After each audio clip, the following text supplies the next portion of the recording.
I use my youth blood to get through the night. 'Cause I'm a vampire hurting for fun. Hi, my name's Justin with DropTheBeat SD. I'm here with 12 Planet and Flinch. Right, first question. You became 12 Planet in 2006, right? Oh, yeah. Yeah. I want to know who you were listening to, who was influencing you to switch from drum and bass to dubstep at the time? I mean, it wasn't like just a switch. Like, I started out as a drum and bass producer and DJ, and I toured around Europe and North America for like the first 6 or 7 years of the 2000s. And I went to like a Renegade hardware party, and it was like the first time I heard dubstep, but I didn't even know what it was. So when I came back, my buddy from Bristol, his name's Techage, he told me, he's like, yo, you need to listen to this music called dubstep. So then he put me on game, and then I heard this Marianne Hobbs Dubstep Wars mix, and it had like Burial and Scream Banga, DMZ, Code 9, like all these kind of guys, and it was the first time I really got to hear the music and know the names of the artists that were making it, and that was like really what got my eye out for it. Yeah. What would you say your influences were though? Like for instance, you mentioned Scream. He's one of my favorites from back home. So who would you say you were listening to mostly when you kind of like started switching over? Oh, yeah. When I first started listening to it, there wasn't that many dubstep producers. There was about maybe 40 or 50, and the guys that truly I gravitated towards were like Vexed and Scream, Banga, Koki, Lofa, Mala, Burial, Code 9, Pinch, Distance. Yeah, like all those kind of names. Those are like my main influences on the whole upbringing of it. But people like Caspa and Rusko who came later, like that's actually when I really got hooked to the music, because they like put like a more dance floor appeal to the music, in my opinion. Yeah. So you play quite a lot of music festivals, EDC, Coachella. Which one do you prefer? Oh man, all of them are different, and so I appreciate them in different ways. Like Electric Daisy Carnival, I appreciate the production aspect and like how much money and how much thought and ideas go into the making of this event, and that it's really, really awesome. And also Coachella is beautiful in itself because it's like this place where not just Southern California kids gravitate towards, but like people from everywhere, all across America, Canada, Mexico, South America, and even overseas. It's like a huge festival for them. And so I like seeing the bands and the electronic music combined. I also love Lollapalooza. I love Electric Zoo. I love Ultra. I love Electric Forest. All the Electric Daisy Carnivals, you know, Wakarusa's, the Camp Biscos. Like all these festivals have a very special place in my heart.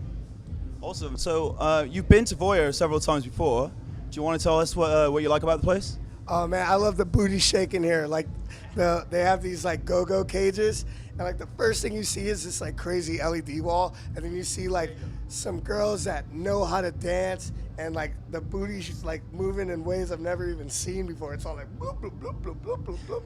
And the girls that are dancing are top notch, and the staff that's involved with Voyeur, it's all top notch. So from top to bottom, like even like the guys that are working security are awesome. So you have a really good time here, and that's one of the main things that I appreciate about Voyeur and stuff like that, you know. Nice one, mate. And I've heard some people say that you're the king of American dubstep. What would you say to that? Shit, king, Prince, Burger, whatever, man. Just don't call me garbage. I'm all good. All right. Okay, so I want to ask you, is there anyone that you think we should be listening to that we might not know about? Skrillex. Yeah, I don't know that guy. No, seriously, Skrillex is so awesome, and like, I'm really feeling everyone that's coming out on the Owsla camp, like Alvin Risk and Dylan Francis and Kill the Noise and Cohen Sound. I think and Porter Robinson, Zed, all these guys are really good producers. I think people should look out for. Also, all the guys on my label on Smog, like SBL, Flinch, Noah D. These are the guys that I'm pushing the most, and every one of my sets, Okay. And also, you mentioned your label. Can you tell me what sort of like take on dubstep or music you're trying to put on your label? For instance, in the UK they've got a lot of like grime sort of bass. What are you kind of looking for? Well, I mean, like, our take on the label stems from the events that the label come from. Smog is the first dubstep party in Southern California, and so our roots go back to like 2006, 2007. Friday night from this show today is our 5-year anniversary of throwing parties and stuff. The parties were influenced from like the core sound of dubstep, like people I was naming before, like Pinch and Burial, Code 9, Benga, Hatcha, Scream. All these guys have played Smog as well, and that's kind of what our label represents. Granted, being that we're in America too, our sound is kind of gravitating more towards a harder sound, a more aggressive sound, but its initial core is pure dubstep. That's awesome, great. Thanks Yeah. for that. Flinch. All right, so first of all, I want to know, so you are coming out of LA, that's right? Yeah. Okay, so when did you start producing dubstep, and what got you into dubstep? Same question basically as 12. I kind of was in what I thought was late to dubstep, because I was still making like drum and bass and electro and everything else, but pretty much 12 Planet was the first guy to show me what we were all talking about, like what we heard about dubstep. We're across the pond, and like a couple years ago things moved a little slower, so it was like, what's dubstep? And we kind of searched for it, but John gave me a N-type mix that kind of set off what I thought was dubstep for at least the first year of us fucking with it, and just kind of like I think it was like the Others and like Jack Sparrow and Koki that really got me hooked onto the whole vibe of it.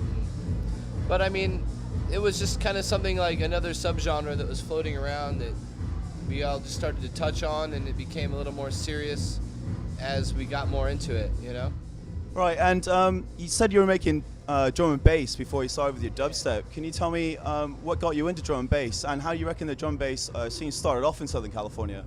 Well, I started off just being a young kid, going to parties, having fun, not really trying to make music. I was in a band, and like at the time I got into going out, like I was kind of in between, like. Sorry, what kind of band were you in?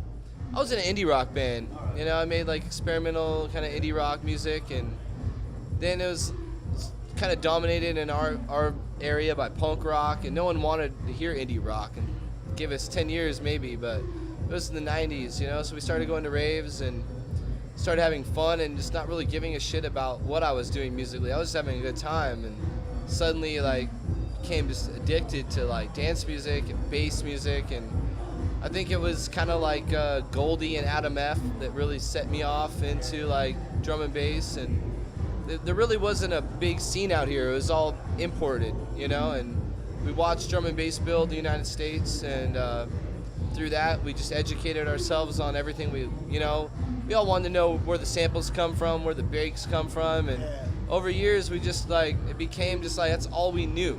I'd like to know what track were you most pleased with? Collaborating with 12 Planet. You've done quite a few remixes. Oh man, that's a hard one.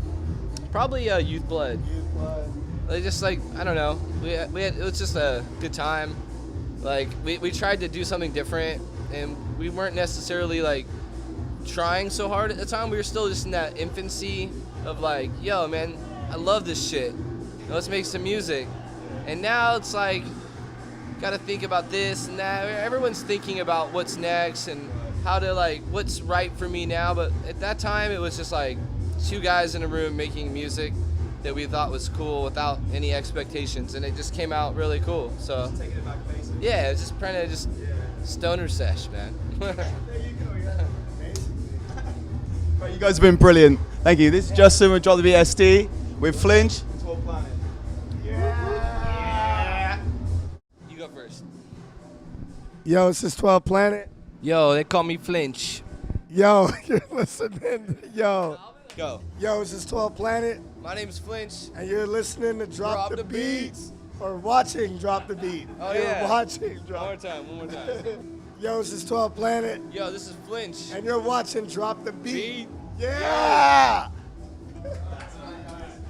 Something in there. That was like so much. Yeah, that was great. Yeah.